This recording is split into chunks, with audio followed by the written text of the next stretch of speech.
The Trump administration's tariffs seem like a game of chess to some, while to others, chaos and a self-inflicted economic wound.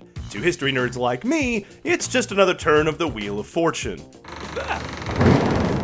But my blood ran cold when I was recently info-dumping about the anime Speed Grapher.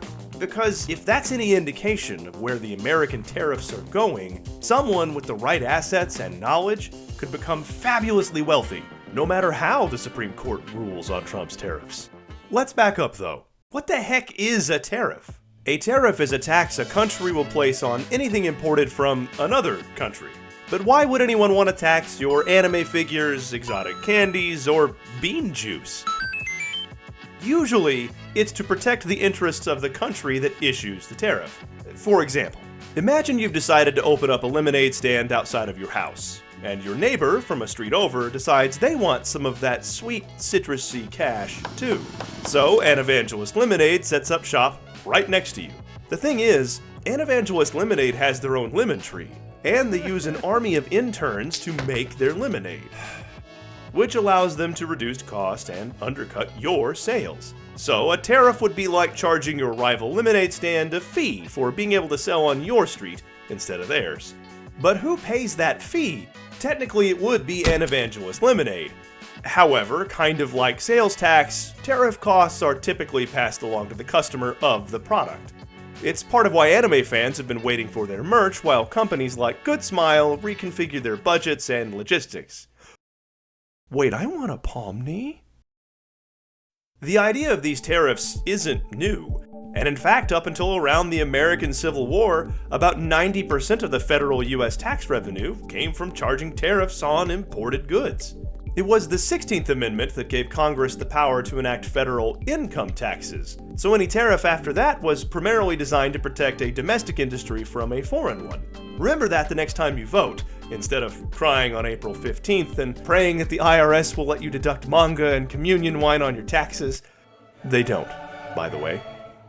For example, during World War I, America supercharged its farm production, and in the 1920s, when European farmers had recovered from the war, the influx of extra agricultural goods surpassed demand, and in case you don't remember how that affects prices, it tends to crater them. So like our lemonade example, ew, get out of here, creep! The US tariffed foreign agriculture. But remember, the country you're putting a tariff on can do it back.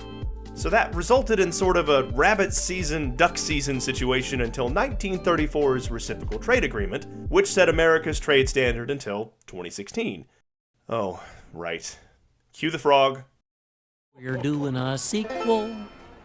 We're back by popular demand. The tariffs hitting in 2025 are just an escalation of what was started almost a decade before. In 2018, Trump hit Chinese imports with tariffs. Then China hit US agricultural products with tariffs in response, resulting in the need for a massive bailout for US farmers.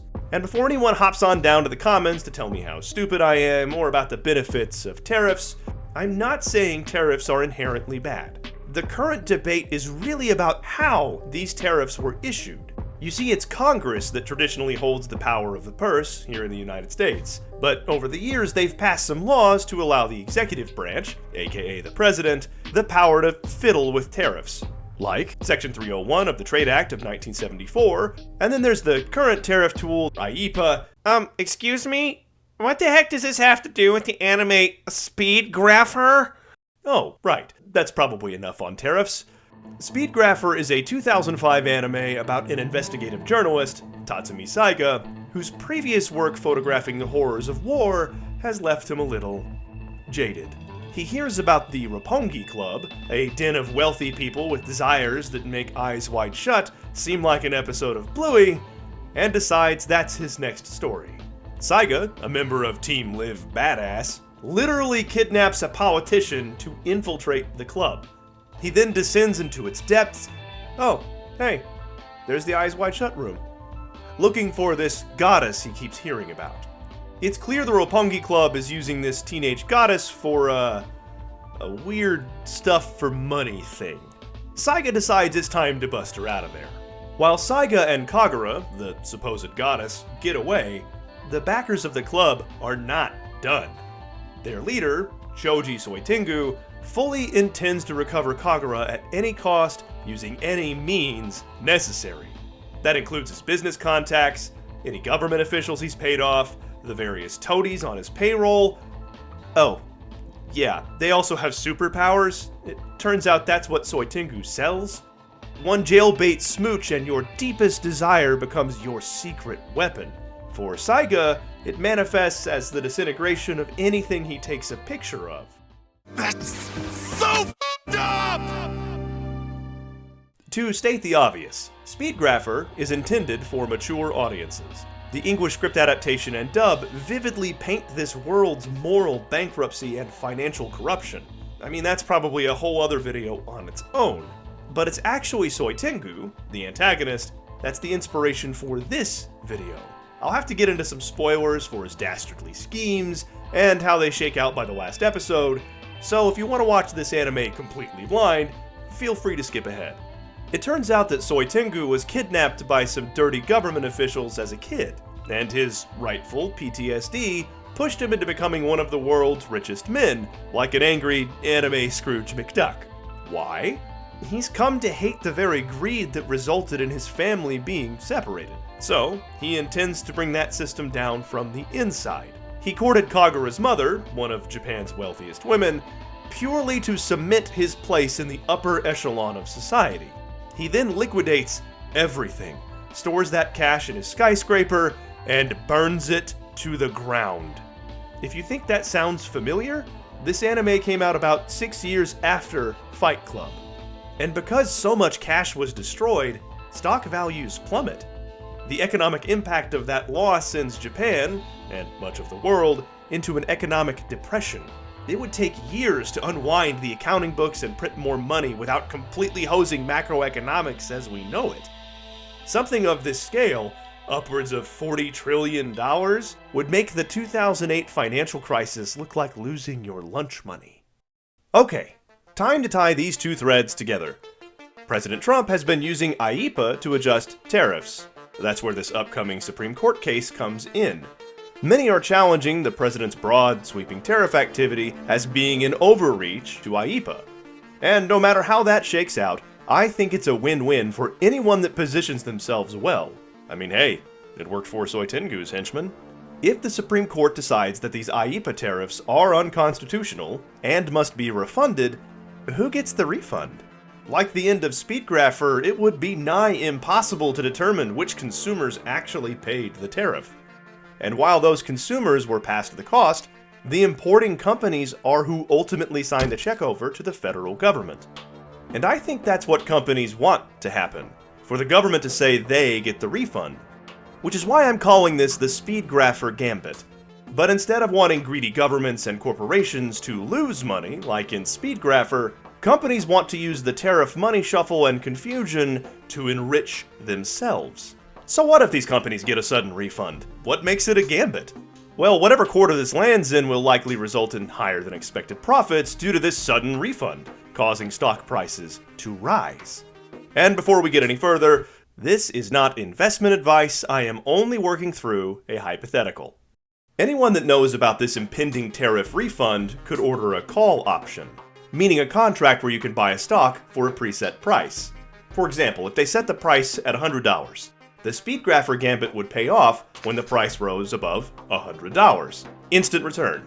Corporations could even buy back their own stock with the tariff charges they passed on to you.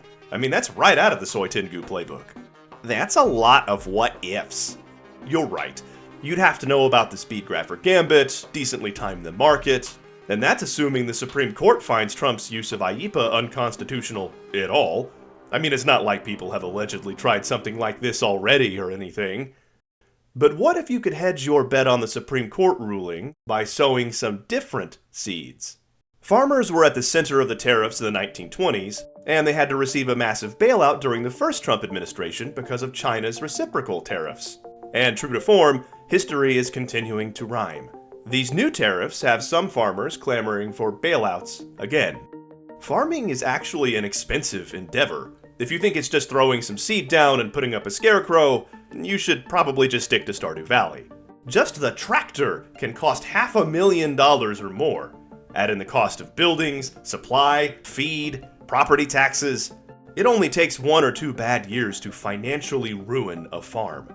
So even if the Speed Grapher Gambit doesn't pay off, many farmers will have already been hurt by the current tariff wars, and if their buyer is suddenly gone, in the case of US aid's downsizing, or their revenue streams are cut because of foreign reciprocal tariffs, they may have to turn to loans or be forced to sell their farm entirely. And since there are companies that buy up distressed farms, they would stand to benefit from folks being forced to sell at a loss due to bankruptcy and foreclosure. And one step further, after they've acquired these farms, they could lobby to have themselves included in the bailouts the regular farmers need.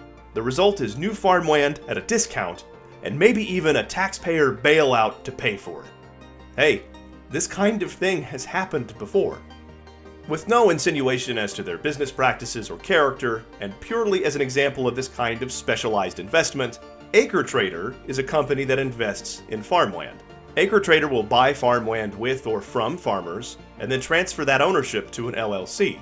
It's just like buying fractional shares with any other investment company, just specifically in rural real estate. And part of why I bring up AcreTrader specifically is that there have been some social media posts claiming Vice President J.D. Vance is invested with them. Though according to Snopes, with great surprise, that copy pasta is not entirely accurate. Snopes noted that Vance founded a company called Narya Capital in 2020. In 2022, Narya Capital provided seed money for AcreTrader. Also per Snopes, J.D. Vance invested $65,000 in seed money, according to his Senate Ethics Committee disclosure that same year. But it does look like Snopes concluded that there is no information about Vance's current investment with Narya today.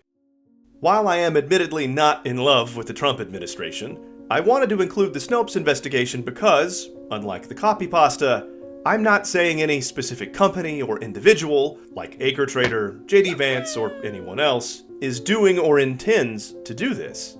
But I am saying someone could do this. And if a non-specific someone does, how far down the rabbit hole would it go? The entire point of this video, aside from getting you to watch Speed Grapher, is to avoid taxpayer dollars from lining the pockets of a few already rich people. Unfortunately, on top of life imitating art and the US repeating tariff history, I think The Big Short's Mark Baum is probably going to be right. Again. I have a feeling that in a few years, people are going to be doing what they always do when the economy tanks. They will be blaming immigrants and poor people. Man, I need a distraction. Oh, hey, let's watch Speed Grapher. It's got fun superpowers, great action scenes, and watching Saiga beat the crap out of corrupt rich people is a blast. Plus, you can see if the ending evokes the same intrusive thoughts about tariffs and economics as it did in me. Take that, depression! Links in the description below. If you're new to anime and want to branch out based on familiar Western media, I would start here. And the almighty algorithm seems to think you'd like this video in particular. Thanks for watching, and I'll see you at the next sermon.